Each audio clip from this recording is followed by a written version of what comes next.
अभिवादन। मैं आचार्य भागीरथ पांडे आप सभी दर्शकों के समक्ष सोमवती अमावस्या के व्रत को लेकर उपस्थित हूँ। सोमवती अमावस्या दिनांक 20 जुलाई 2020 को होगा। सोमवती अमावस्या किसे करना चाहिए, क्यों करना चाहिए, कब करना चाहिए, करने से क्या लाभ है तथा पूजन की विधि क्या है, यही मैं दर्शाने के लिए उपस्थित हूँ। सोमवती अमावस्या में भगवान विष्णु की विधिवत पूजा होती है। क्यों करना चाहिए, किसे करना चाहिए तथा सोमवती अमावस्या से क्या फल मिलता है। सोमवती अमावस्या में पीपल की वृक्ष की पूजा होती है। पीपल वृक्ष साक्षात भगवान श्री कृष्ण का स्वरूप माना गया है। श्रीमद् भगवत गीता में स्वयं भगवान कृष्ण ने 10वें अध्याय में कहा है, अस्वस्थ सर्व वृक्षाणाम, अर्थात जितने भी वृक्ष हैं उन वृक्षों में पीपल वृक्ष मैं ही हूं। पीपल वृक्ष इसीलिए पीपल वृक्ष की पूजा की जाती है। स्कंद पुराण में बताया गया है कि भगवान कृष्ण साक्षात वृक्ष में निवास करते हैं, अर्थात वृक्ष ही कृष्ण है और कृष्ण ही पीपल वृक्ष, दोनों में कोई अंतर नहीं है। ब्रह्मवैवर्त पुराण में ऐसा प्रमाण मिलता है, मूले ब्रह्मा त्वचा विष्णु शाखा शंकर में वच पत्र पत्र सब देवानाम वृक्षराज नमस्तुते, अर्थात पीपल के वृक्ष में साक्षात सृष्टिकर्ता जो ब्रह्मा है उन्हीं का निवास है और त्वचा में भगवान विष्णु का निवास है और जितनी शाखाएं हैं शाखाओं में भगवान देवाधिदेव महादेव का निवास है और जितने पत्र हैं पत्र पत्र सर्व देवानाम, जितने देवता देवी हैं सारे पत्रों में देवताओं और देवियों का निवास है। अन्य प्रमाण भी मिलता है, अस्वस्थो वट वृक्षाणाम वासुदेव जगतपते, अर्थात जगत के जो स्वामी भगवान कृष्ण हैं वे पीपल के पेड़ में निवास करते हैं, अर्थात पीपल वृक्ष में साक्षात कृष्ण का ही निवास है आध्यात्मिक दृष्टि से। और आप आवे वैज्ञानिक दृष्टिकोण से इस पर हम विचार करें तो वृक्ष ऑक्सीजन ग्रहण छोड़ता है, ऑक्सीजन बिना पैसा लिए हुए ही छोड़ता है, वातावरण को शुद्ध करता है।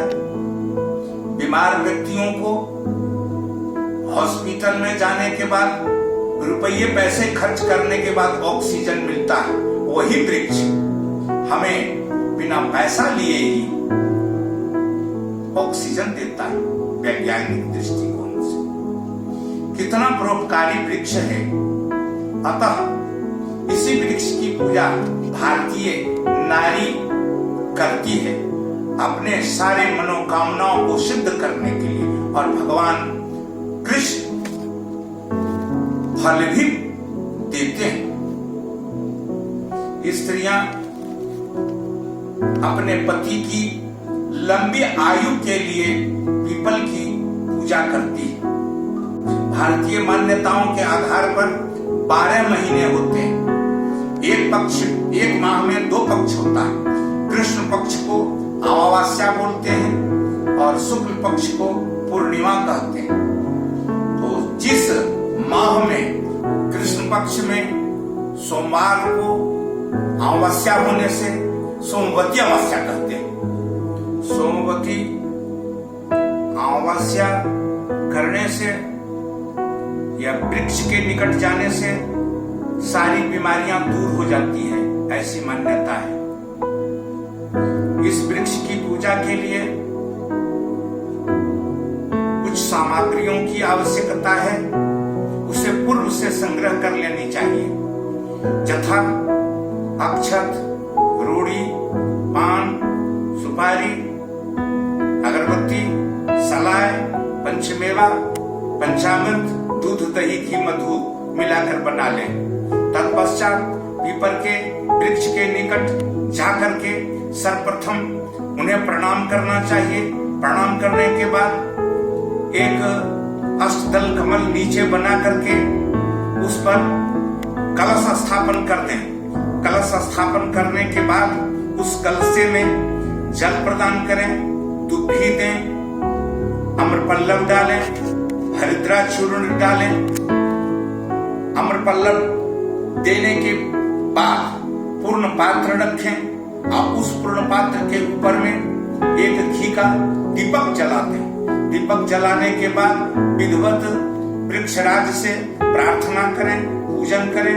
पूजन के क्रम में मन ही मन ओम नमो भगवते वासुदेवाय अथवा ओम नमः शिवाय ओम खड़ाक्षर मंत्र का जाप करते रहें, क्योंकि वृक्ष में सारे देवताओं और सारी देवियों का निवास है। भारतीय मान्यताओं के आधार पर नारियों के लिए यह बड़ा सौभाग्यपूर्ण व्रत है। अपने पति की लंबी आयु के लिए इस व्रत को नारियां करती हैं तथा इस व्रत के लिए कुछ शर्त भी है, निषेध, जिसे उपयोग में उस दिन नहीं करना चाहिए। जैसे मूली का स्पर्श नहीं होना चाहिए, रुई का स्पर्श भी नहीं होना चाहिए। ऐसा करने से व्रत भंग माना जाता है। इस व्रत के प्रभाव से आपके सारे मनोरथ पूर्ण हो जाते हैं। सारे व्रतों की मान्यताएं हैं। इस व्रत की मान्यता ऐसी है, जब हम वृक्ष की पूजा करते हैं तो ब्रह्मा की भी पूजा हो जाती है। चूंकि ब्रह्मा का निवास वृक्ष में है तो माता सरस्वती की भी पूजा स्वतः हो जाती है, और विष्णु का निवास होने से लक्ष्मी की स्वतः पूजा हो जाने से आपकी दरिद्रता भी समाप्त हो जाती है। शंकर भगवान की पूजा होने से माता पार्वती की स्वतः पूजा हो जाती है, जिससे आपके सारे मनोरथ पूर्ण हो जाते हैं और दरिद्रता दूर हो जाती है। अतः इस व्रत को करने से सारे मनोरथ पूर्ण हो जाते हैं। माता लक्ष्मी की असीम कृपा हो जाने से दरिद्रता दूर हो जाती है। ग्रहों का जितना उपद्रव है वह शांत हो जाता है। इतना ही नहीं, पीपल की वृक्ष की पूजा करने से शनि ग्रह का भी दोष शमन हो जाता है। धन्यवाद। यदि आपको मेरा यह वीडियो अच्छा लगा तो बेल आइकन को दबाएं और सब्सक्राइब अवश्य करें।